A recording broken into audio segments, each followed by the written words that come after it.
So I am 22. I don't have much knowledge about finances and stuff as I still live at home as I'm at university. I do however pay my parents about £300 a month rent, I pay my own phone plan, buy material stuff I want or need, the payout for other services like for music or whatever and try to put as much as I can in savings while still keeping enough in my main account for day-to-day purchases. Currently, I am saving up for driving lessons and hope that, if I pass decently, I can use some of my savings towards getting a car. I'm in my final year of university, so I'll be done and able to work full-time when all this happens. I also decided to get a credit card so I can learn how to manage credit wisely and build some up. My credit score is good for someone of my age and circumstance, but obviously, it's nothing great in comparison for other stuff. I should point out that at most I only plan on using this card with a total adding up to £100.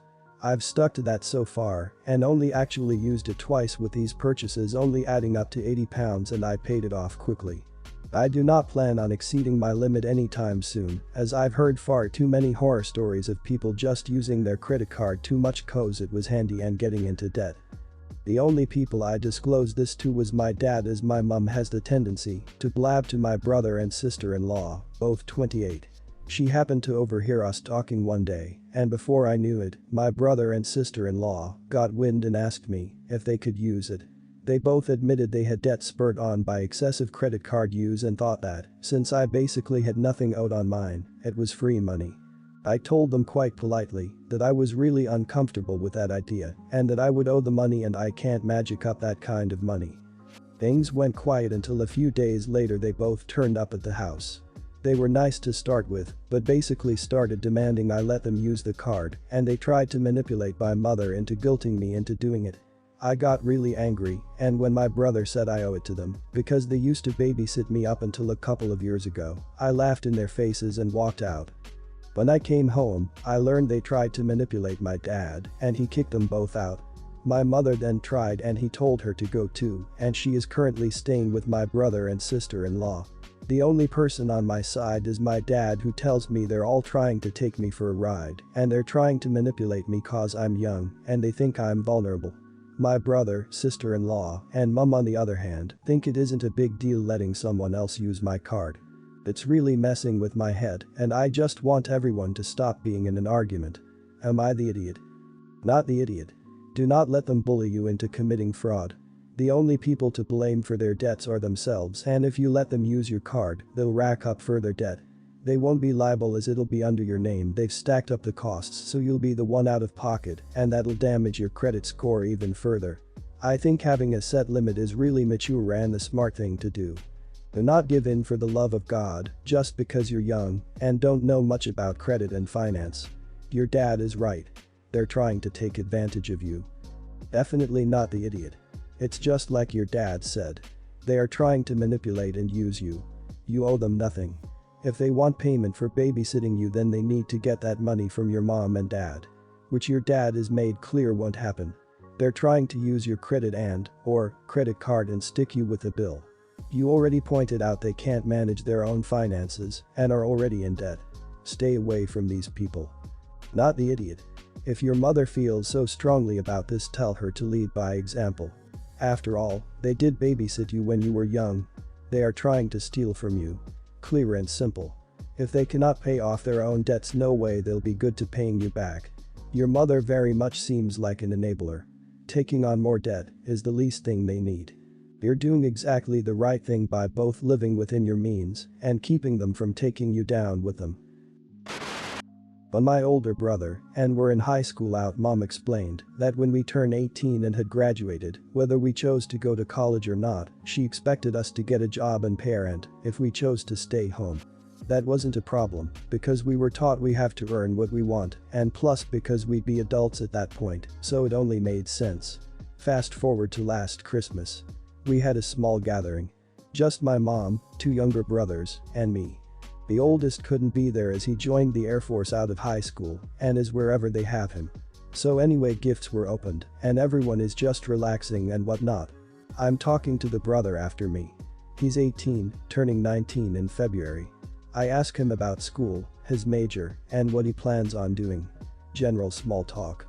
Well, he brings up how once it's back in stock he plans on buying the PS5, a bigger TV for his room, and several other things.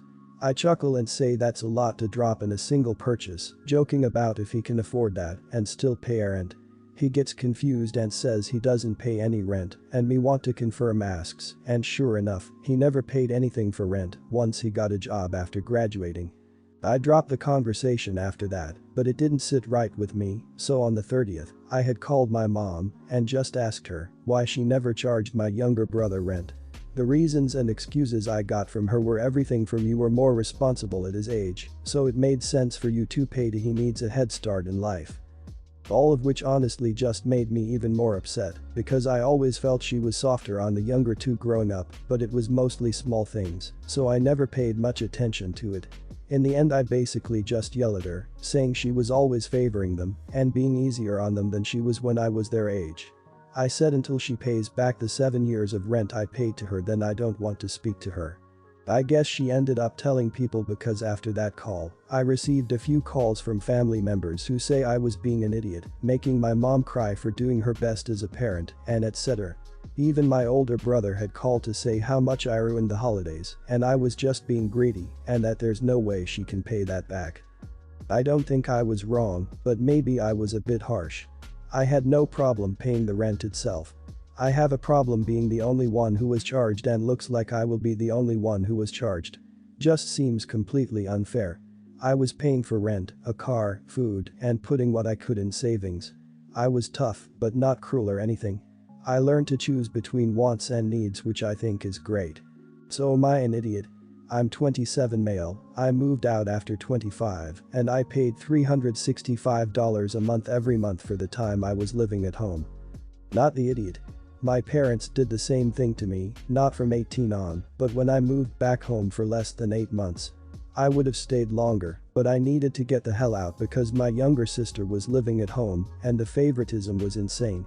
I had to pay a pretty ridiculous amount of rent, although I will say I just stopped paying at one point when I realized my younger sister had never paid a dime and sort of dared them to say something. The favoritism is the thing. Not the idiot. If you hadn't said what you said I feel like your mom wouldn't be adequately examining her actions. Fact is, she chose to profit off you and not provide, which was her right, under the guise of this is parenting and fair to each child. She then revoked that so you are the only person she put in that situation, but would have done the same to your elder sibling too. If your younger brothers stay until they are 25, then they will have saved a significant amount of money and/or time that wasn't afforded to you. Everyone's the idiot here. I can understand you being mad or resentful or feeling whatever kind of way, but what is the endgame here? Do you expect your mother to seriously hand you $30K? Even if she did, do you then just move on and have a jolly old relationship? The actual money is irrelevant here in my opinion. If you're interested in solely being reimbursed and vindicated, then, by all means, carry on. But if you're looking to be seen and heard and understood as to how this makes you feel and why, then you need to handle this differently. My stepdaughter, 27, is getting married next month. We leave 5 hours from the venue. The original plan was for my husband and I to drive there 2 days in advance, stay with them in their little apartment with them and their 3 kids under 6. This is important, get the kids ready on the big day, watch them throughout the big day, and then babysit them overnight while the couple stays in the hotel. If it sounds like my husband and I more babysitters than parents of the brides, celebrating her big day, well that's because it's probably the case. My stepdaughter has a history of inviting us to her plan, only to leave for hours, even days while we stay at her place with them. Of course, we were God willing due to the circumstance, we want her big day to go smoothly, and 3 kids won't make that easier. My husband had to get intense dental surgery last month. My stepdaughter was aware of this. The date wasn't one we partially wanted, but it was only what COVID and the doctor would allow. Well, we come to find out the surgery wasn't effective and my husband needs to schedule another operation. The date is now 2 weeks before the wedding. I pressed for my husband to take it because of the agony he's in. We were both heartbroken when we called our daughter to explain the situation. I knew my husband wouldn't suitable for the drive in both his condition and with the pandemic. He also wouldn't be handling 3 kids in a small apartment. Surely, he wouldn't be able to get proper rest. I expected her to be hurt or angry, but not unhinged. A good solid 5 minutes him and I are getting called every name in the book. She goes on to say I plotted her dad against him and I hate her and did this purposely to ruin her wedding, since no one else is willing to watch the little ones, now it will be her new husband's job. Are we idiots? Everyone's the idiot here. You had an important role in the wedding, and bailing 2 weeks before is awful. Like other posters, I don't know how dental surgery requires weeks and weeks of recovery. I don't know anyone whose dental surgery required more than 3 or 4 days to recover from, and then maybe a few days more for stitches out. He can't drive weeks after. And you can't drive. She's obviously suffer for losing it on you. But having your father cancel on her wedding 2 weeks before is obviously distressing. Not the idiot. You're giving her more than 2 weeks notice that an unforeseen complication happened. She has enough time to find an alternative and can deal, including letting you two Zoom the wedding. To be frank, as older people you really shouldn't be in a 100+ social situation to begin with a pandemic. Watching after 3 kids under 6 is even worse, as you can bet that they won't be social distancing. Not the idiot. Dental health affects everything, and there is nothing like dental pain. This is bad, but they don't want you there as family, they want you there as a nanny. You gave them a month's notice as well. I find it interesting that no one wants to watch the children. Quite honestly, they seem like takers. If this was me in my marriage it wouldn't matter, the pain my dad was experiencing would be uppermost in my mind. You didn't do anything deliberately, and the dental problems need to be dealt with as soon as possible. My family moved into a new house 3 months ago. It has 2 bathrooms. One bathroom connects to my siblings' room, one is connected to the hallway. I have 2 brothers who share a room, and they mainly use that bathroom. My mom and I usually use the bathroom that's connected to the hallway. Since my brothers have to share a room, she figured it'd be more fair to give them the bigger room. I also have some physical issues and I use a wheelchair 99% of the time. I can stand and walk short distances with braces though. When my mom needs to use the bathroom she gets angry when I'm using the hallway bathroom. Last week she said that it's hers now and I can still use it to shower, but for anything else I have to use my brother's bathroom. This has multiple problems for me. Mainly, their room is super cluttered and messy. I don't go in there if I can avoid it. It's nearly impossible to navigate in a wheelchair.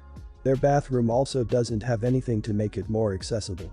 The hallway bathroom has grab bars which were installed when we moved in.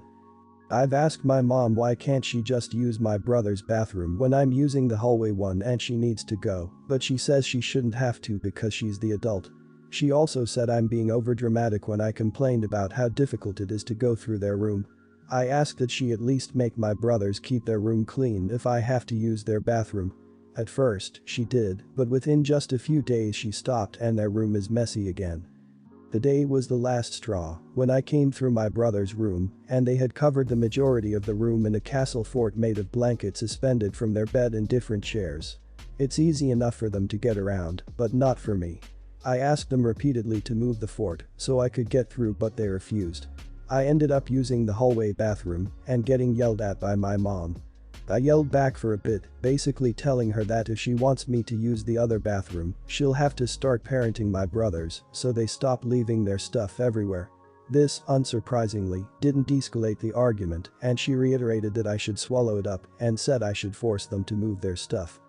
I honestly don't think that it should be my job as a sibling to force my brothers to pick up after themselves just so that I can use the bathroom. I think it's kinda weird that my mom would go out of her way to make the hallway bathroom accessible for me, then bar me from using it because she's annoyed that I use it. But at the same time, I've had enough time to think about it and I realized I might just overreacting and making it a bigger deal than it should be. I don't know honestly. Obviously not the idiot, there is one accessible bathroom in the house and the person it was built for is now not allowed to use it. Sounds like your mom is going through a stressful time moving and trying to establish her space in the new house. From the description, she gave up the master bedroom to give your brothers more space, which is probably already a compromise on her part. Hopefully, you two can find a way to calmly discuss a solution that works for both of you. It may not be only about the bathroom. She definitely should be allowing you to use the accessible bathroom though. Not the idiot. Holy crap, what is wrong with your mother? You're in a wheelchair and she wants you to use the harder to access bathroom because it's an inconvenience for her. I'm sorry that you have to deal with that. I would suggest talking to your brothers and seeing if they can try to keep a path for you since your mother is so hell-bent on you not using the hallway bathroom. I'm not going to lie, I can't fathom why your mother is being such an absolute idiot about this. Not the idiot. Your mother is making me mad. It's not your fault that you have this condition, and in that case, she should be a bit more understanding. I mean, you did even agree to go to the bathroom of your brothers, but therefore she just would need to keep their room clean. That is a small thing to do, and she would have the hallway bathroom for her own. I also don't think that you should need to force your brothers to move stuff when your mother wants you to use their bathroom. I and my husband have a favorite brand of tortilla chips. However, my husband never, and I mean never, clips the bag after helping himself to chips, and thus the rest of the chips in the bag go stale. I asked so many times to reclose the bag, but honestly, got tired of being a nag. And tired of stale chips. So I started to stash a second bag of chips for me where my husband rarely looks. My thinking was, I obviously care about freshness more than he does, so I'll make sure have a fresh stash, and he can dip from the open bag. Well, after a couple months of this, he found my stash. He then accused me of making him eat stale chips. For the record, I never made him eat anything. He says I should just close the community bag because it's not a big deal. And when I say, well, if it's not a big deal, why don't you do it, he just says he's forgetful. I seriously will probably just find a new hiding place, but am I the idiot? Is there a better option? I don't think that I would call you an idiot here, because if he can't close a bag of shared food items and then complains about it, that automatically makes him an idiot in my book. However, I think you guys should just establish that there is no community chip bag anymore. When you go to the store, literally purchase two. Have two different clips of different colors, red for you, blue for him, and clip them to your respective bags and eat out of your respective bags. Not the idiot, and yeah, you're halfway to divorce already. Joking. Tell your husband there will no longer be communal bags of chips because someone always forgets to close the bag. Since both of you complain about stale chips, this is a way both of you can avoid it, as you will be responsible only for your own bag. Remember to put a name sticker on each bag. Do I need the sarcasm tag? I guess I should include it to be sure. Honestly, keep finding new hiding places for your good bag and count yourself lucky if this is the only thing that irks you with your partner. Not the idiot, and get a new hiding place and get in clips. I hide a part of the snacks I buy as well because I know it will disappear within days, and I like to only shop once a week. I mean, at one time I bought 5 chocolate bars. There are 3 people in our household. The bars were gone within 3 days, and I didn't have a single piece of it, so they can get their snacks and complain when it's all gone, and I get to nibble in content. I said I might have to make a will to tell them where the stash is, so it doesn't go to waste. They will never find it.